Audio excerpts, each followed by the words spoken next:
नमस्कार। आप सबका स्वागत है। बच्चों, आज मैं वितान भाग 2 से डॉक्टर आनंद जादव द्वारा रचित उपन्यास जूझ पर चर्चा करूंगी। तो आइए सबसे पहले मैं इनका जीवन परिचय से अवगत कराती हूँ। डॉक्टर आनंद जादव मराठी साहित्य के लिए विख्यात वरिष्ठ साहित्यकार का जन्म 1935 ईस्वी में कोल्हापुर के कागल गांव में हुआ था। 83 वर्ष की अवस्था में सन 2016 में इनका निधन हो गया। इन्होंने मराठी एवं संस्कृत साहित्य में एमए की डिग्री कोल्हापुर व पुणे में हासिल किए। ये बहुत समय तक पुणे विश्वविद्यालय महाराष्ट्र में मराठी विभाग में कार्यरत रहे। इनका कार्य क्षेत्र साहित्य है। इन्होंने उपन्यास, कविता व समालोचनात्मक विधाओं पर लेखन कार्य किया। इनकी लगभग 25 पुस्तकें प्रकाशित हो चुकी है। इनकी नटरंग पुस्तक पाठकों को बहुत प्रसिद्ध है। यह पुस्तक भारतीय ज्ञानपीठ से प्रकाशित है।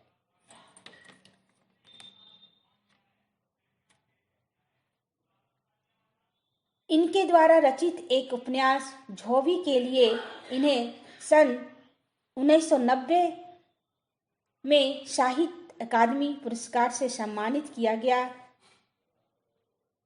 2009 में महाबलेश्वर में संपन्न हुए अखिल भारतीय मराठी साहित्य सम्मेलन का अध्यक्ष नियुक्त हुए। जूझ इनका बहुचर्चित आत्मकथात्मक उपन्यास है। इस कहानी में एक संघर्षशील किशोर के जीवन के यथार्थ चित्रण है। यह उपन्यास अस्त व्यस्त, अलमस्त, मध्यवर्गीय ग्रामीण समाज और लड़ते जूझते किसान मजदूरों के संघर्ष की अनूठी झांकी है। इस कहानी के कथानक आनंद के पिता उसे विद्यालय जाने से मना कर देते हैं। इसके बाद आनंदा माँ को पक्ष में लेकर देसाई यानी मुखिया सरकार की सहायता लेता है। देसाई सरकार अपने पिता के सामने अपना बात को रखता है तथा अपने ऊपर लगे आरोपों को उत्तर देता है। आगे बढ़ने के लिए वह हर कठिन शर्त को मानता है। आनंदा के पिता ने कक्षा 4 के बाद उसे पाठशाला जाने से रोक देता है और खेती के काम में लगा दिया। खेती में उसे खेतों में पानी देना होता है, कोल्हू पर काम करना पड़ता है, परंतु आनंदा को पढ़ना चाहता है। वह जानता है कि खेती में जन्म भर काम करने के बाद भी हाथ कुछ नहीं आएगा, पढ़ लिया तो नौकरी लग जाएगी। इस बात को वह अपने दादा यानी पिता से कहने की हिम्मत नहीं कर पा रहा है, क्योंकि उसके पिता इस प्रस्ताव को सुनकर बुरी तरह पिटाई करेंगे। कोल्हू का काम समाप्त हो चुका था। आनंद की माँ कंडे थाप रही थी और आनंद बाल्टी में पानी भरकर अपनी माँ को दे रहा था। इस एकांत को देखकर आनंद ने माँ से बात करने को उचित अवसर समझकर अपने पढ़ने की बात चला दी। आनंद की माँ ने अपनी लाचारी प्रकट करते हुए कहा कि तेरे पिता तेरे पढ़ने की बात चलाने पर गरज उठेंगे। आनंद ने माँ को सुझाव दिया कि वह दत्ताजी राव सरकार से पढ़ने के बारे में बात करें। माँ ने यह प्रस्ताव स्वीकार कर लिया और तय हुआ कि आज रात को दोनों दत्ताजी राव सरकार के पास जाएंगे। रात को दोनों माँ बेटा राव सरकार के घर गए। माँ भी चाहती थी कि उसका बेटा 7वीं तक की पढ़ाई कर ले। माँ ने दीवार के साथ बैठकर दत्ताजी राव को सब कुछ बता दिया।